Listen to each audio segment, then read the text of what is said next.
اگر تم یہ جاننا چاہتے ہو کہ اللہ کے ہاں تمہاری حیثیت کیا ہے تو یہ دیکھو کہ اس نے تمہیں کس کام میں لگا رکھا ہے۔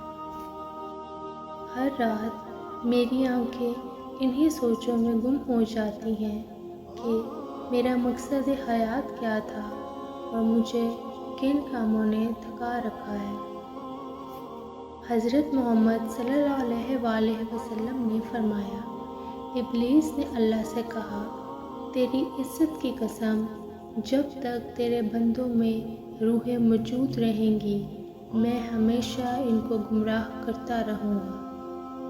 تو اللہ تعالیٰ نے جواب میں کہا، اگر ایسا ہے تو مجھے میری عزت اور جلال کی قسم، میرا بندہ جب بھی مجھ سے بخشش طلب کرے گا میں اسے معاف کرتا رہوں گا۔ بے حد محبت کے بدلے بے حد نفرت دیتے ہیں یہاں لوگ۔ چل رب کے دروازے پر وہاں ایک آنسو کے بدلے خود خدا ملتا ہے۔ کائنات میں کوئی اتنی شدت سے کسی کا انتظار نہیں کرتا جتنا اللہ اپنے بندے کی توبہ کا کرتا ہے۔ ہم گناہ ایسے کرتے ہیں جیسے وہ دیکھ نہیں رہا، وہ معاف ایسے کرتا ہے جیسے اس نے دیکھا ہی نہیں۔